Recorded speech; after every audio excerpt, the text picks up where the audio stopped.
নওশাদ সিদ্দিকীর মতো যদি সেন্টারে পাঠানো যেত তাহলে বিল করার সাথে সাথে চেয়ার ছুঁড়ে মারত। এখান থেকে সংবিধানের বিরুদ্ধে কথা বলছিস, কিন্তু আজ আমরা লোভে পড়ে গেলাম বা জালিমদের লুটারতে আমরা হেরে গেলাম। কিন্তু মনে রাখবেন এই লড়াই অনেক দিন কালের। আগামী দিন অস্তিত্ব বাঁচাবার জন্য যেমন আমাদেরকে রাজপথে সংবিধানের অধিকার নিয়ে লড়াই করতে হবে, ঠিক তেমনি সংবিধানের অধিকার নিয়ে নিজেদেরকে বাঁচার জন্য, নিজেদের অকাপ বাঁচাবার জন্য একটা চেয়ারের পায়ারও দরকার আছে না নাই? জোর আছে না নাই? মনে রাখবেন তাই আমাদের ঘরে এখানেও দরকার, ওখানেও পাঠাতে হবে। যখনই সংবিধান বিরোধী কিছু কথা হবে তখনই তারা লড়বে। আজকে বলুন আব্বাস সিদ্দিকী ভুল করেছিল? ভুল করেছিল।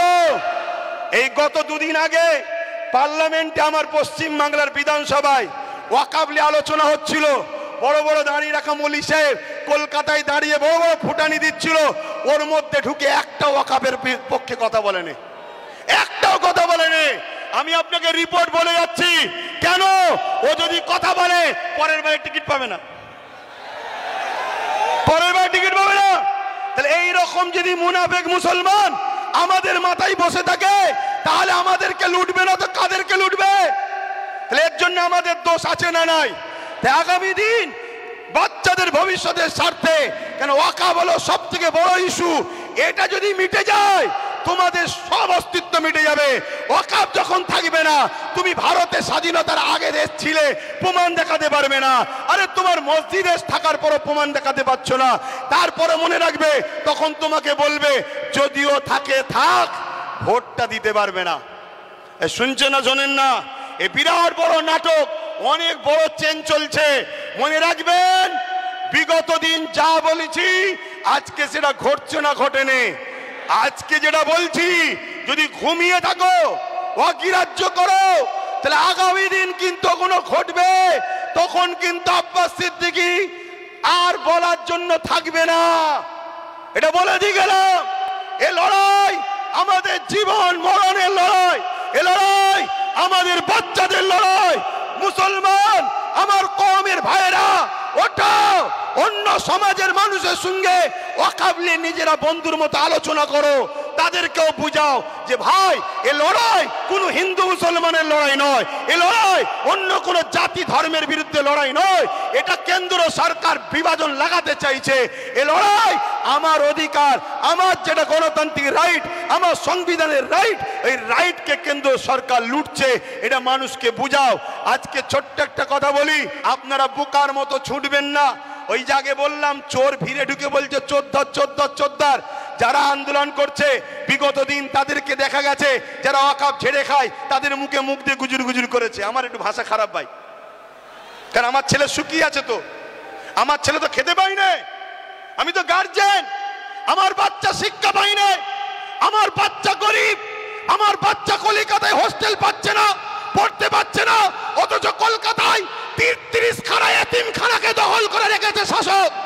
33 খানা এতিমখানা রয়েছে কলকাতায়, ভিআইপি জায়গা রয়েছে, ওই জায়গাগুলোতে সব বিভিন্ন প্রমোটিং হয়ে যাচ্ছে, কোটি কোটি টাকা লেনদেন হচ্ছে রাজ ক্ষমতার জোরে।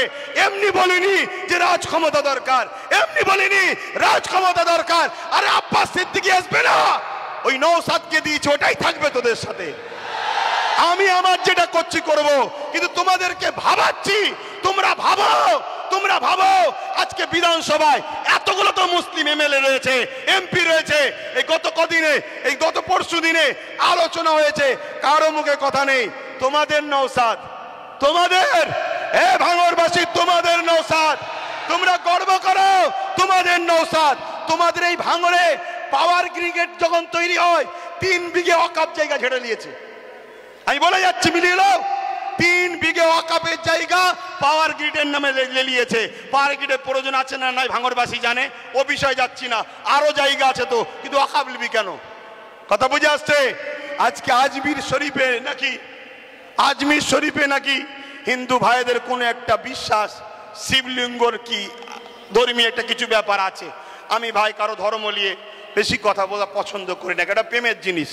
কিন্তু আমি আমার হিন্দু ভাই সনাতনী ভাই শ্রদ্ধার সাথে জানাচ্ছি, বলুন তো ভাই, যখন গাজা খাজা গরিবে নওয়াজ হুজুরের রওজা তৈরি হয় আজ থেকে প্রায় 800 বছর আগে, আলাউদ্দিন খিলজি তখন ছিল, তখন তো হিন্দুস্তানে হাজারো লাখো হিন্দু ভাইয়েরা ছিল, আজমিরেও ছিল, কই তখন তো কেউ কথা তোলেনি যেটা আপনি শিবলিঙ্গর আমাদের তীর্থভূমি আছে সেটাকে ভেঙে কেন আপনি করলেন?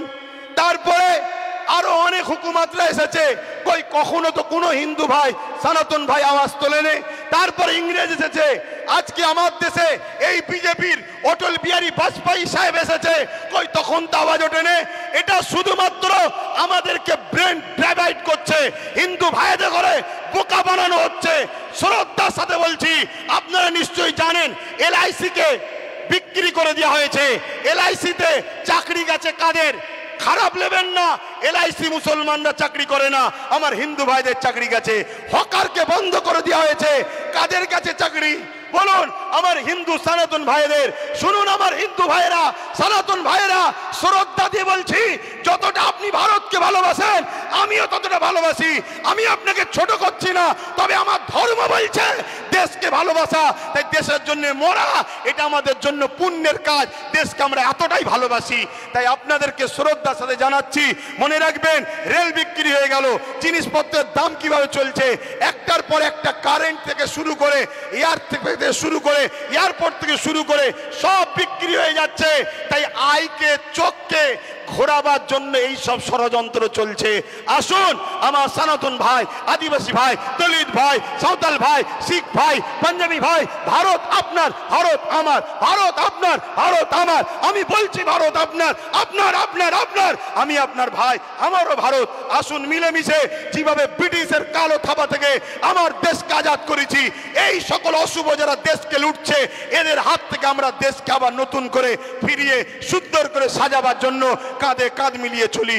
মনে রাখবেন আমার সনাতন ভাই, আদিবাসী ভাই, দলিত ভাই, সাঁওতাল ভাই, ভারতবর্ষ হলো একটা গাছ, একটা গাছ, একটা বট গাছ বলেন আর যে কোনো গাছ বলেন, একটা শক্তিশালী বড় গাছ। এই গাছের অনেক শিকড় আছে, এই শিকড়ের নাম একটা সনাতন, একটা আদিবাসী, একটা দলিত, একটা সাঁওতাল, একটা বাগদি। মনে রাখবেন আমার ভাইয়েরা, একটা শিকড়ের নামও মুসলমান। যদি একটা শিকড় কাটে গাছ দুর্বল হবে, অর্থাৎ দেশ দুর্বল হবে। মনে রাখবেন আমরা কারো দয়াতে খাই না, আমরা খাই রাজ্জাক আল্লাহর দয়াতে খেয়ে থাকি।